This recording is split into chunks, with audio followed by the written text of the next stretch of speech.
अस्सलामुअलैकुम। आज ही हम आपके लिए बहुत ही कम मसालों के साथ बहुत ही कम सामान से बनाने वाले हैं बीफ जर्सी कढ़ाई। वैसे तो मैंने आपके साथ बहुत सारी कढ़ाई की रेसिपीज शेयर की हुई हैं, तो आज हम ये जो कढ़ाई बना रहे हैं ये बीफ से बना रहे हैं। यकीन मानिए जब आप इस कढ़ाई को बनाएंगे तो आप बड़े बड़े रेस्टोरेंट को भी भूल जाएंगे, क्योंकि हम जब भी कहीं बाहर जाते हैं तो सबसे पहला प्रोग्राम होता है कि हम रेस्टोरेंट में ऑर्डर देते हैं कढ़ाई खाने का। तो अब आपको ऐसा नहीं करना पड़ेगा, आप घर में बआसानी ये कढ़ाई बना सकते हैं। तो आप वीडियो को मुकम्मल देखिएगा, कोई भी स्टेप मिस ना कीजिएगा। तो चलिए जी इस रेसिपी को स्टार्ट कर लेते हैं। रेसिपी अच्छी लगी तो लाइक शेयर जरूर कीजिएगा। बहुत ही मजेदार एकदम रेस्टोरेंट स्टाइल से ये आज हम बीफ कढ़ाई बना रहे हैं। वैसे तो ये मटन में बनाई जाती है जो बहुत ही टेस्टी होती है, लेकिन आज ये हम बीफ से बना रहे हैं। तो इसके लिए सबसे पहले जो स्टेप करने होते हैं वो देख लेते हैं। इसके लिए सबसे पहले हम एक बाउल में तकरीबन 3 गिलास के करीब लेंगे पानी। अब हम इसमें तकरीबन 1 चम्मच के करीब डाल देंगे नमक, और तकरीबन हम इसमें 2 चम्मच के करीब डाल देंगे लहसुन अदरक का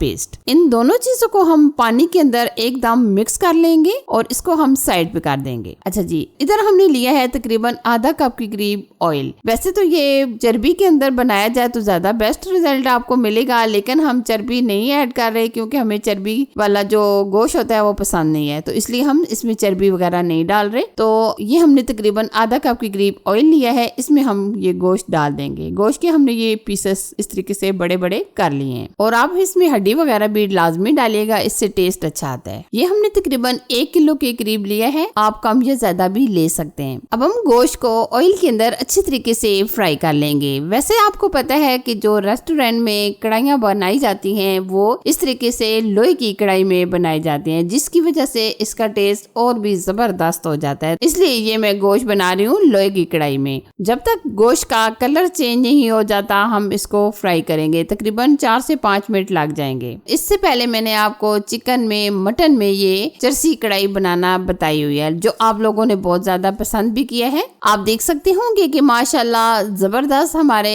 गोश्त का कलर चेंज हो चुका है। तकरीबन हमने 5 से 7 मिनट बुनाई कर ली है। अच्छा जी, जो हमने लहसुन और नमक डालकर पानी तैयार किया था वो अब हम इसमें डाल देंगे, और अब हम इसमें और कोई मजीद चीज शामिल नहीं करेंगे। ठीक है, अब हम क्या करेंगे, इसको कवर करके आधा घंटा के लिए छोड़ देंगे, जब तक ये अच्छी तरीके से गोश्त टेंडर नहीं हो जाता। गोश्त को पकाते हुए तकरीबन हमारा आधा घंटा गुजर चुका है। माशाल्लाह गोश्त हमारा बहुत अच्छी तरीके से गल चुका है, आप देख सकते हैं। अगर आप ये जल्दी और झटपट से बनाना चाहें तो आप प्रेशर कुकर में भी बना सकते हैं। और अभी आपको नजर आ रहा होगा कि काफी हद तक इसमें पानी ड्राई हो चुका है और थोड़ा बहुत इसमें मौजूद भी है। तो अब हम इसमें ऐड कर देंगे टमाटर। ये हमने तकरीबन 4 से 5 अदद टमाटर लिए थे, जो हमने इस तरीके से 2 पीसेस में कट कर लिए हैं। अब हम इस तरीके से मुकम्मल एक तह लगा देंगे टमाटरों की, और ऊपर से हम 5 मिनट के लिए कवर कर देंगे, जब तक टमाटर हमारे सॉफ्ट हो जाएंगे और छिलका हमारा अच्छी तरीके से रिमूव हो जाएगा। ये आप देख सकते होंगे कि माशाल्लाह हमने 5 से 7 मिनट कवर कर लिया था, और आप देख सकते होंगे कि छिलका कितनी आसानी से उतर रहा है। अब हम ये तमाम टमाटरों का छिलका रिमूव कर लेंगे। इसमें प्याज वगैरह नहीं डाला जाता, ये टमाटरों के अंदर ही कढ़ाई बनाई जाती है, प्याज वगैरह इसमें शामिल नहीं किया जाता। अब हम क्या करेंगे, टमाटरों को हम एक साइड पे करके इनको अच्छी तरीके से इस तरीके से मैश कर लेंगे, और यहाँ आप एहतियात कीजिएगा कि गोश्त को आप थोड़ा सा पीछे कर लीजिएगा, थोड़ा सा कढ़ाई के साइड पे। तो टमाटरों को आप इस तरीके से मैश कर लें, क्योंकि गोश्त हमारा गला हुआ है। अगर हम ये चम्मच इस तरीके से चलाएंगे तो हमारा गोश्त टूट सकता है, तो इसलिए आप टमाटरों को एक साइड पे कर लें और अच्छी तरीके से मैश कर लें, ताकि हमारे टमाटर अच्छी तरीके से इस तरह मैश हो जाएं। ये देखिए आप देख सकते होंगे टमाटर हमने बहुत अच्छी तरीके से मैश कर लिए हैं। अब हम तब तक पकाएंगे जब तक ये टमाटर हमारे मुकम्मल गल नहीं जाते, और बराबर हम इस तरीके से मिक्स करते रहेंगे। अच्छा जी, अब हम इसमें ऐड कर देंगे 1 कप के करीब दही। दही डालने से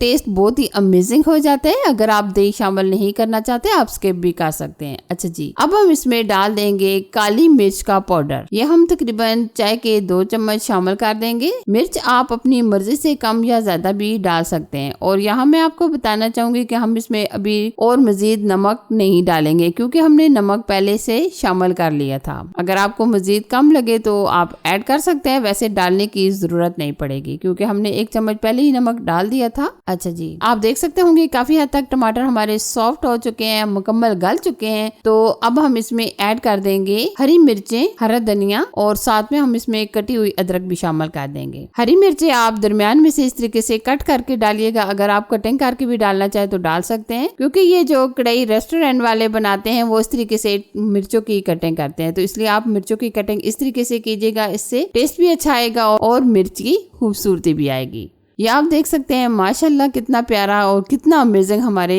कढ़ाई का कलर आया है और हमने इसमें लाल मिर्च वगैरह नहीं डाला। तो अब हम इसमें ऐड कर देंगे कटे हुए लेमन। ये आप देख सकते हैं गोश्त कितना अच्छा और कितना अमेजिंग गला हुआ है। ये हमने प्रेशर कुकर में गोश्त नहीं बनाया, क्योंकि ये जो प्रेशर कुकर में गोश्त होता है ये जल्दी से गल जाता है, लेकिन टेस्ट वैसा नहीं आता जैसा हमें चाहिए। तो इसलिए हमने ये फुल कढ़ाई में गोश्त को गलाया है। ये देखिए जी माशाल्लाह मुकम्मल हमारी ये चरसी कढ़ाई बनकर ऑलमोस्ट डन हो चुकी है। बहुत ही अमेजिंग और बहुत ही ये टेस्टी तैयार हुई है। तो आप इसको रोटी, नान और राइस के साथ एंजॉय करें। तो कैसी लगी ये मेरी अमेजिंग चरसी कढ़ाई की रेसिपी? अगर आपको अच्छी लगी तो लाइक कीजिए, शेयर कीजिए और चैनल पर अगर आप नए हैं तो चैनल को सब्सक्राइब कीजिए। साथ दिए गए बेल आइकन को भी प्रेस कर दीजिएगा ताकि मैं आपके साथ इसी तरह अच्छी और नई रेसिपी शेयर करती रहूं। अपना और अपनी फैमिली का बहुत सारा ख्याल रखिएगा। अल्लाह हाफिज।